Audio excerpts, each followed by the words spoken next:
천재지변에 의해서 뒤엎어진 완전히 전복된 배 이야기입니다.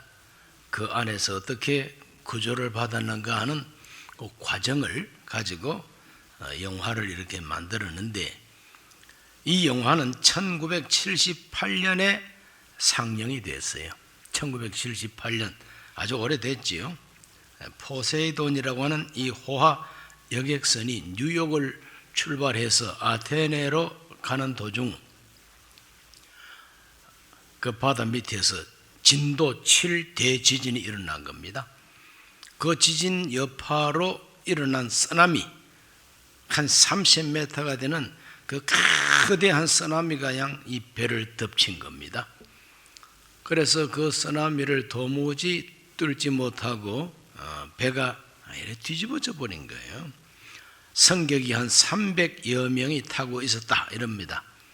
근데 그 가운데 승객 가운데 목사 한 분이 있었어요. 스콧이라고 하는 목사가 있었는데 아주 젊은 목사예요. 나이가 많은 아주 양 목사님도 또 한 분 계셨어요.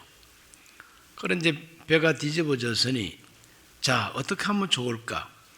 그럴 때에 많은 사람들이 또 그 배 사무장이 앉아서 조용히 기다려야지 자꾸 왔다 갔다 하면 안 되고 움직여서도 안 되고 곧 구조반이 와가지고 우리를 구조할 테니까 이 구조할 때를 기다려야 된다 하는 의견이 있는가 하면, 이 젊은 스캇 목사는 말하기를 뒤집어져 가지고 이제는 희망이라고 해봐야 이제는 배 미치지. 그런데 뒤집어졌으니까 이제 배 위가 된 겁니다.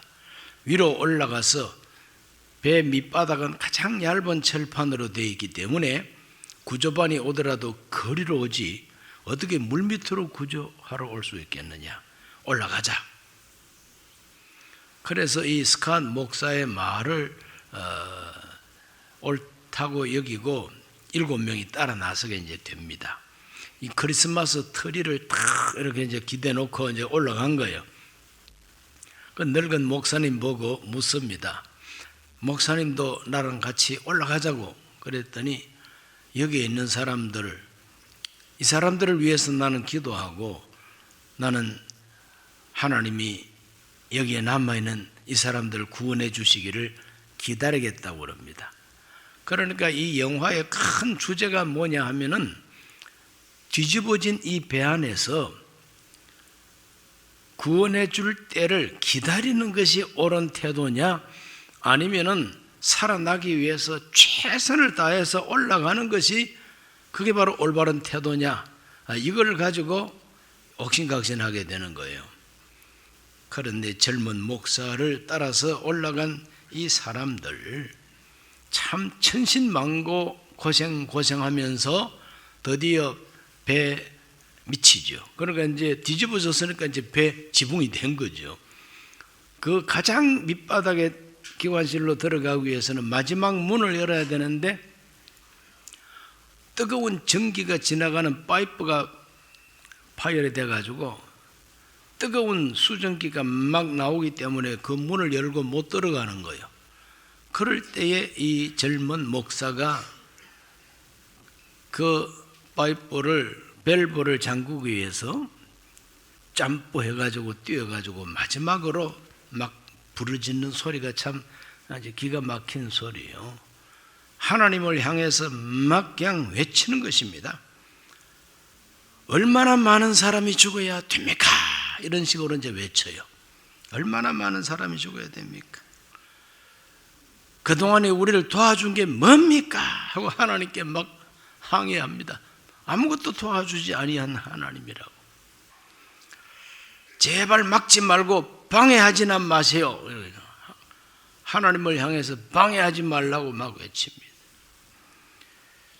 또 죽어야 한다면 이제는 내 목숨 가져가십시오 하고 뛰어들어서 그 밸브를 잠그고 힘이 빠져서 불 속에 떨어져서 이제 죽는 거죠.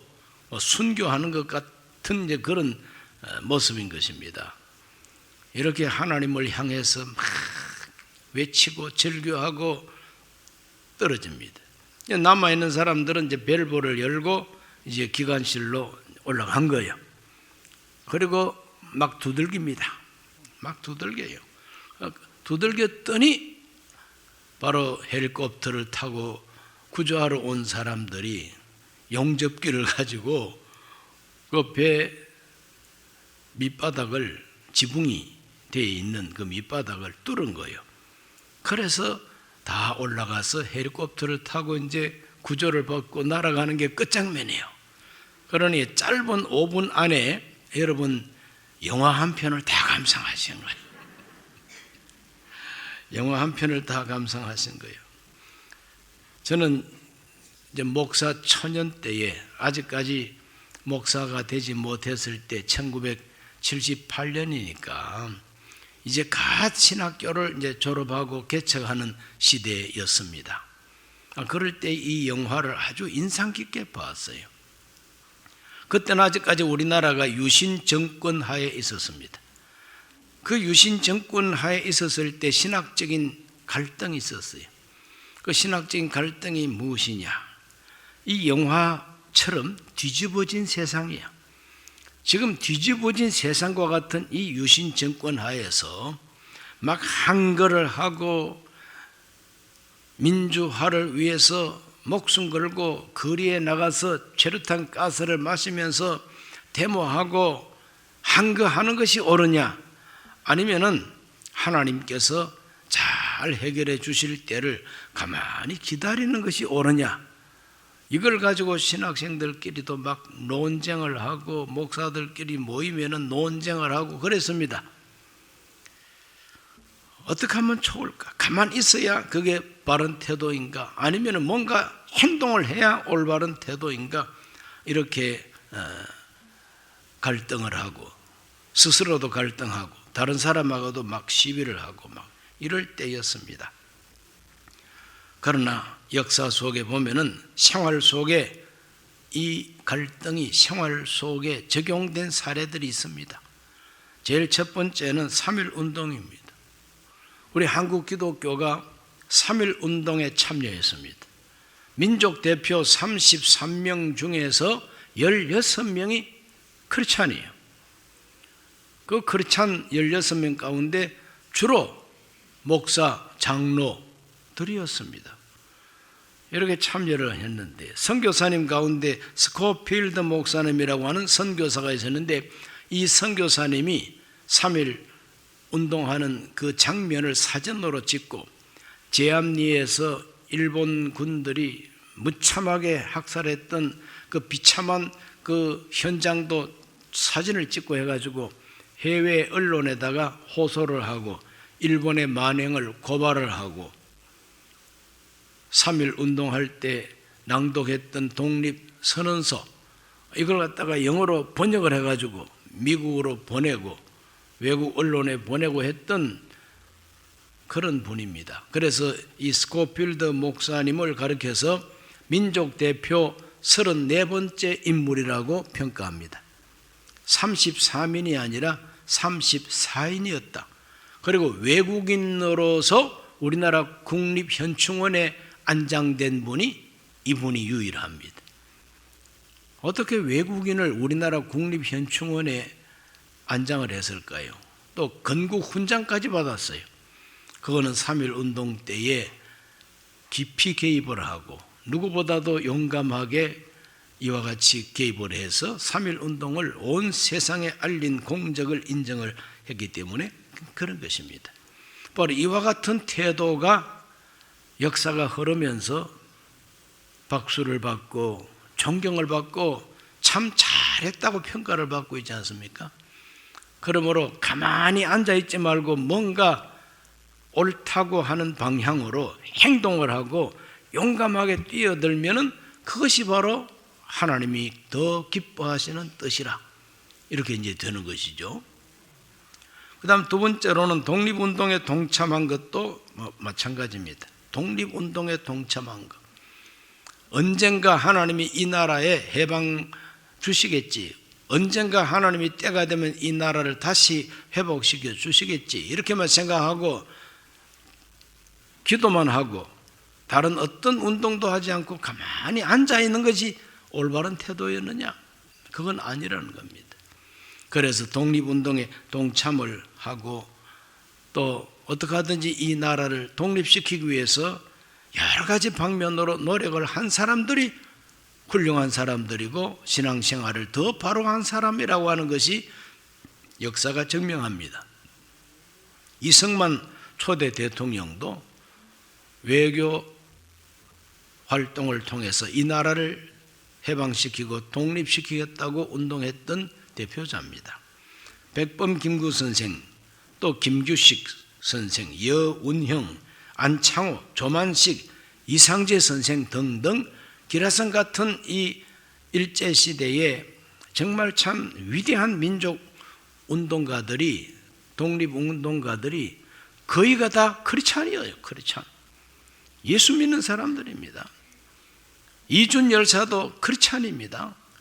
이와 같이 예수 그리스도를 구주로 믿고 신앙을 가진 분들이 망해버린 이 나라를 다시 찾으려고 기도하면서 동참했다고 하는 것은 주저앉아서 가만히 때만 기다리는 태도가 아니라 뭔가 일어서서 행동했던 세대라는 거죠. 그분들의 활동이 위대한 활동이었다는 것이 역사가 증명하고 있는 것입니다. 인정하시면 아멘 하십시다. 그 다음 세 번째로는 우리나라 역사가 이렇게 흘러오는 동안에 대한민국이라고 하는 나라를 세우면서부터 지금까지 나라를 위해서 애국 활동했던 분들이 많습니다. 애국 활동에 참여한 일, 대한민국이라고 하는 자유민주주의 국가를 세우는 이 일이 보통 일입니까?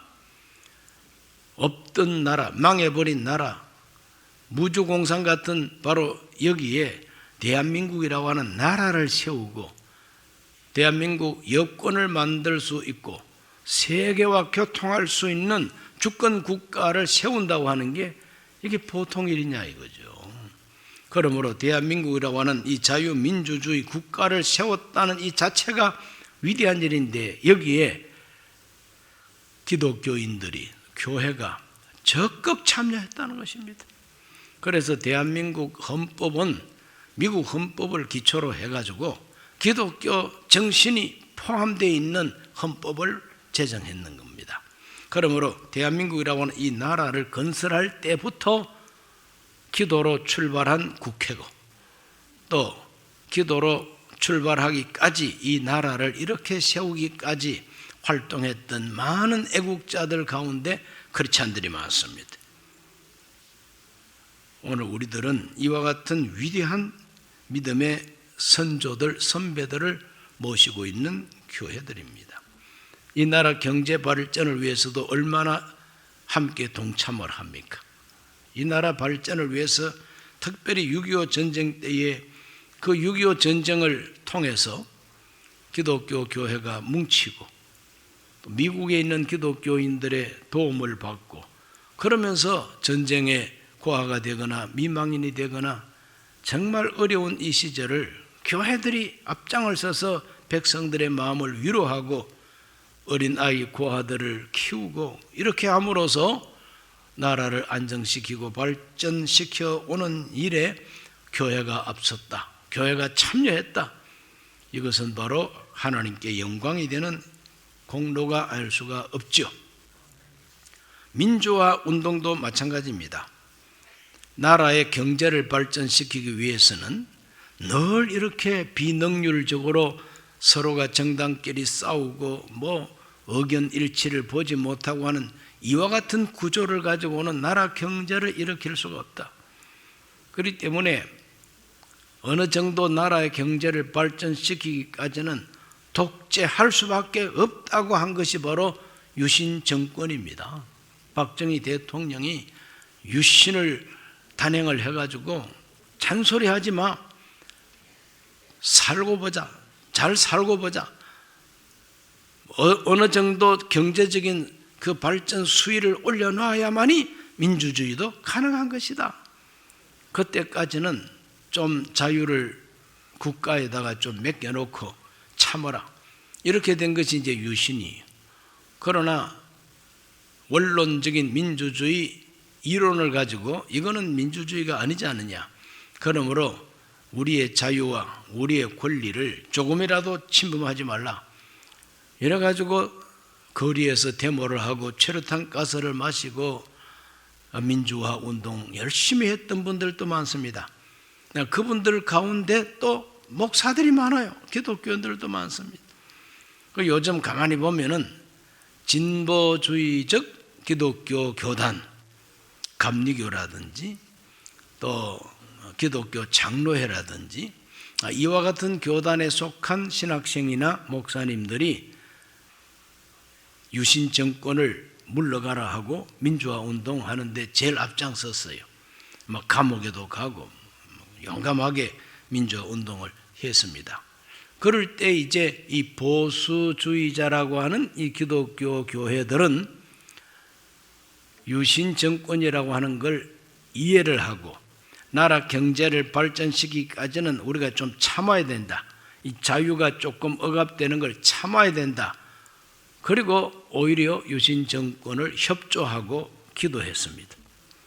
그러다 보니까 진보와 보수가 굉장하게 쪼개지고 갈등을 하는 기간이 바로 유신 정권 기간이었습니다.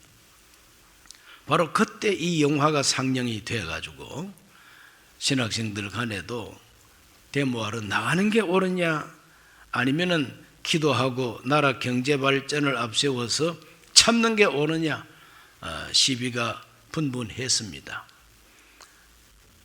그런데 이와 같이 유신 정권이 이제 물러가고 나라 경제 발전을 위해서 노력을 이렇게 쭉 해오고 경제가 발전하고 또 민주화가 됐어요. 1987년에 민주화가 됐습니다. 그래서 민주화가 되고 새로운 헌법도 만들고 민주화가 됐는데 민주화되고 난 다음부터 본색이 드러나기를 시작했습니다. 1992년 김영삼 장로님이 대통령 되면서부터 본색을 드러냅니다. 어떤 본색이냐? 민주화 운동했던 많은 학생들과 젊은이들과 학자들, 목사들 쫙 이렇게 펴놓고 보니까 대한민국의 진정한 민주화를 위해서 투쟁한 사람이 있고 순수한 민주화 운동한 사람들입니다.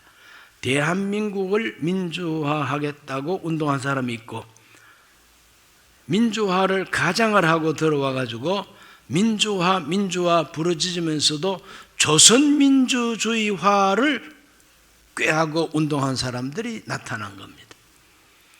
자유 대한민국 민주주의가 아닙니다. 조선민주주의 인민공화국을 추종하는 사람들이 민주화라고 하는 이 간판 밑에 들어와서 실상은 조선민주주의 운동을 한 겁니다. 이렇게 해서 그 후손들, 그들이 키운 세뇌 교육을 시킨 그 사람들이 지금 우리 현재 대한민국의 공권력을 무시하면서 이 추위 속에서도 파업하고 하는 이러한 운동을 하고 있습니다. 이 사람들이 내걸고 있는 정치 구호를 보면은 이건 노동운동이 아니에요. 임금 상승을 해달라든지 아니면은 근로조건에 대한 타협을 하자든지 이와 같은 노동운동이 아닙니다. 이분들이 내걸고 있는 모든 구호들은 보면은 미군 물러가라, 한미연합 훈련하지 마라, 일본까지 끼어든 훈련하지 마라, 그리고 윤석열 대통령 물러가라, 이런 운동을 하고 있으니 이것이 어떻게 노동운동이냐 이거지. 이건 노동이 아니라 이거는 정치래.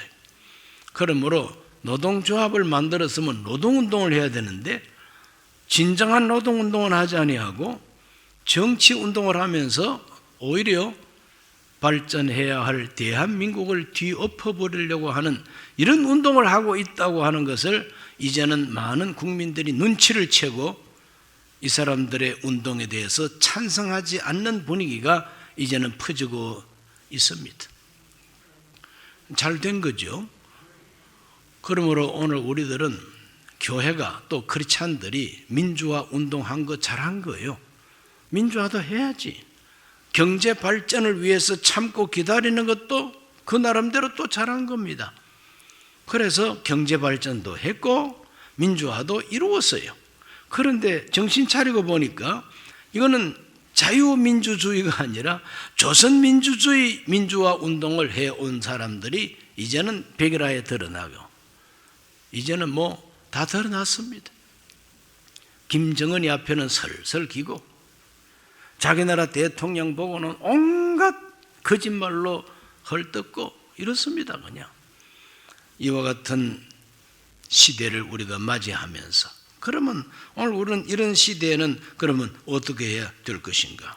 이런 시대는 우리 진정한 믿음의 사람과 교회는 어떻게 행동해야 될 것인가?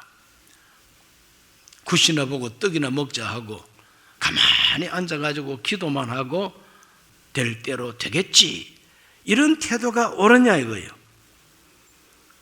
여기에 스콧 목사처럼 나를 따르라, 나와 함께 올라가자 하고 뭔가 운동을 하고 참여하고 바른 방향을 향해서 기도도 하지만 바른 방향을 향해서 최선을 다해서 노력을 하고 마지막으로 그 밸브를 잠그고 불 속에 떨어져 죽는 것처럼 불 속에 들어가더라도 내가 죽더라도 대한민국은 이 길로 가야 된다, 우리는 이 길로 가야 된다, 이러고 길을 열고 안내하는 이런 역할을 교회가 해야 되지 않느냐 이거죠.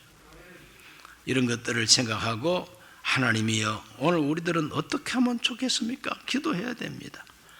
자, 이렇게 우리는 3.1 운동에도 동참했고 독립운동에 동참을 했고 6.25 전쟁도 이겨냈고 경제 발전을 위한 일에도 참여했고 민주화에도 참여한 교회가 많고, 이렇게 한국 기독교는 가만히 앉아가지고 기도만 하고 기다리는 교회들이 아니라 그 시대에 합당한 방향을 붙들고 노력한 교회가 한국 기독교입니다. 그래서 지금 세계에서 가장 인정받는 기독교 성장을 이루고 있다는 것입니다.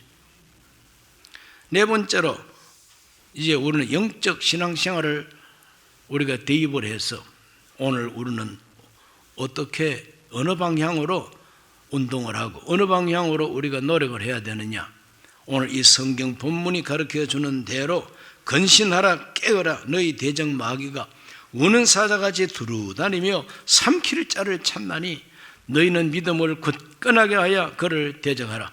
이는 세상에 있는 너희 형제들도 동일한 고난을 당하는 줄 알미라고 그랬어요. 여기서 분명하게 우리는 믿음을 굳건하게 해서 마귀를 대적해야 된다는 것입니다. 마귀를 대적해야 된다. 마귀를 대적하는 활동, 주저앉아서 기도만 하지 말고 마귀를 대적하는 활동을 해야 된다는 것입니다. 마귀를 대적하는 행동을 해야 된다는 겁니다. 믿음을 굳건하게 해서. 야고보서 4장 7절도 그것을 우리에게 가르쳐주고 있습니다. 그런즉 너희는 하나님께 복종할지어다 마귀를 대적하라 그리하면 너희를 피하리라 그랬어요. 그러므로 이 마귀를 무서워해서는 안 된다는 겁니다. 마귀를 대적하라 그랬어요.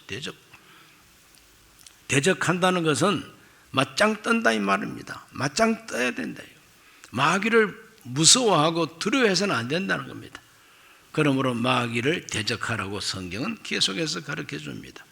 요한계시록 12장에 보면은 이 마귀의 이 존재를 뭐라고 말하느냐, 큰 용이 내 쫓겨나니 뱀 곧 마귀라고도 하고 사탄이라고도 하며 온 천하를 꿰는 자라. 그가 땅으로 내 쫓기니 그의 사자들도 그와 함께 내 쫓기니라. 마귀가 하늘에 있지 못하고 쫓겨났다 그랬습니다. 이 마귀가 쫓겨날 때 그 마귀의 사자들도 함께 쫓겨났다고 성경은 말합니다. 이 쫓겨난 악의 우두머리 이 마귀. 그런데 이 마귀가 이 땅 위에 쫓겨나가서 뭘 하느냐? 이제 우리 하나님의 구원과 능력과 나라와 그 그리스도의 권세가 나타났으니 우리 형제들을 참소하던 자, 곧 우리 하나님 앞에서 밤낮 참소하던 자가 쫓겨났고, 이 쫓겨난 이 밤낮 참소하는 이 마귀 존재, 쫓겨났기는 했지만 아직까지 시퍼렇게 살아있어요. 그러면 쫓겨난 이 마귀가 이 세상으로 쫓겨났으니까 오늘 우리가 살고 있는 이 세상에는 쫓겨난 마귀가 활동하고 있는 세상이 되었다는 거예요. 그러면 세상에 있는 교회가 세상으로 쫓겨난 이 마귀하고 어떻게 상대해야 되겠느냐? 대적해야 된다는 겁니다. 그래서 요한계시록 12장 11절에 보면 또 우리 형제들이 어린 양의 피와 자기들이 증언하는 말씀으로서 그를 이겼으니 그랬어요. 두 가지입니다. 어린 양의 피와 자기들이 증언하는 말씀으로 마귀를 이겼다 그랬어요. 이것이 우리의 믿음이라는 거예요. 믿음을 굳건하게 하여 할 때에 우리의 믿음의 내용은 무엇보다 예수 피를 믿는 믿음이라는 거죠. 어린 양의 피, 어린 양의 피라고 그랬어요. 어린 양의 피가 예수님의 피입니다. 다른 피가 아니요. 어린 양의 피, 예수님의 보혈이다 이거죠. 예수님의 보혈을 믿고 예수 그리스도의 보혈을 증언하는 믿음이라 그래요. 증언한다는 것은 내세운다는 거예요. 내세운다. 증거로 내세운다는 거예요. 그러므로 예수 그리스도의 보혈을 내세우는 믿음. 왜? 예수의 피가 아니면은 죄 용서가 없고 예수의 피로 나타난 하나님의 사랑이 아니고는 우리에게 희망이 없고 우리를 위해서 피 흘리신 그 예수님이 지금도 우리와 함께 계신다는 그 믿음이 바로 예수 믿는 믿음이라는 거죠. 죽어 없어져 버린 예수가 아니라 우리를 위해서 피 흘리신 그 예수가 부활하셔가지고 지금도 우리와 함께 계신다는 믿음이에요.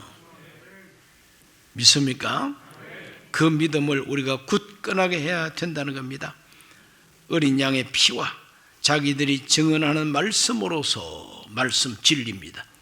그러므로 우리들은 예수의 피를 믿는 믿음과 진리, 하나님께서 우리에게 주시는 진리의 말씀을 믿음으로 무장을 하면은 마귀를 이긴다고 성경은 말합니다. 어린 양의 피를 증언하는 믿음과 진리를 증언하는 그 말씀의 믿음을 가지고 그를 이겼으니, 그가 누구냐? 마귀입니다. 마귀를 이기는 것은 믿음밖에 없다. 마귀를 이기는 믿음의 무기는 믿음, 예수의 피를 믿고 주장하는 그 믿음밖에 없다는 겁니다. 예수의 피를 증언하는 것은 무엇이냐? 하나님이 우리를 지극히 사랑하고 계시다. 우리와 함께 계시고 내 모든 죄를 다 대속하신 것이 바로 어린 양의 피라는 겁니다. 그러므로 예수 그리스도의 보혈의 공로를 믿고 하나님께서 주신 각종 진리, 정치, 경제, 사회, 문화, 우리 가정생활과 인간관계 속에 어떻게 하라고 주신 진리의 말씀이 성경에 있지 않습니까? 그 말씀을 믿고 그대로 살겠다고 주장하는 것이 바로 우리의 행동이 되어야 된다는 것입니다. 그렇다고 인정하시면 아멘 하십시오. 이렇게 함으로써 우리들은 하나님 앞에서 마귀를 이겨내기 위한 대적하는 도전적이고 행동하는 용감한 신앙생활을 해야 된다는 것입니다. 이와 같이 할 때에 하나님께서 우리를 도와주십니다. 그래서 베드로전서 오늘 읽은 본문 10절에 보면 은혜의 하나님 곧 그리스도 안에서 너희를 부르사 자기 영원한 영광에 들어가게 하신 이가 잠깐 고난을 당한 너희를, 고난당하는 우리, 이 고난 속에서도 바로 믿고 살아보겠다고 대적하는 우리, 이런 사람들을 위하여 하나님께서는 친히 온전하게 하시며 굳건하게 하시며 강하게 하시며 견고하게 하시리라 그랬어요. 그러므로 오늘 우리 모두는 이 뒤집어진 이 배 안에서 어떤 행동을 해야만이 구원을 받을 수가 있는가 하는 이 영화의 이 주제를 우리 신앙생활 속에 가만히 비교를 이렇게 해볼 때에 우리가 사는 이 세상도 뭔가 뒤집어진 세상이에요. 뒤집어진 세상입니다. 아무 행동도 하지 않고 그냥 가만히 앉아있는 이 태도는 죽을 팔자입니다. 그러나 저 높은 곳을 향하여 하나님께서 우리에게 주신 구원의 복음을 듣고 그 복음을 믿고 구원받기까지 하나님이 우리를 온전하게 이 세상에서도 구원해서 새하늘과 새 땅을 이루시는 그날까지 오늘 우리들은 앉아있지 말고 노력해야 된다는 겁니다. 기도도 하고 전도도 하고 봉사도 하고 하나님의 말씀을 막 입으로 주장하고 예수의 피를 믿는 믿음으로 마귀를 대적해야 된다는 겁니다.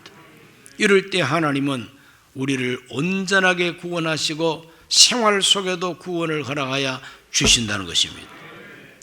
이러므로 용감한 그리스도인으로서 살기로 결심하게 되시기를 주 이름으로 축원합니다.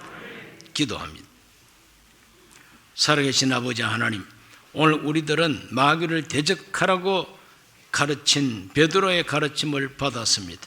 우리 모두가 주저앉아 있지 말게 하여 주옵시고 떨치고 일어나서 예수의 피를 증거하게 하여 주옵시고 하나님의 진리를 증거하게 하여 주시고 증거할 뿐만 아니라 지켜 살게 하여 주셔서 승리하는 삶을 살게 해 주시옵소서.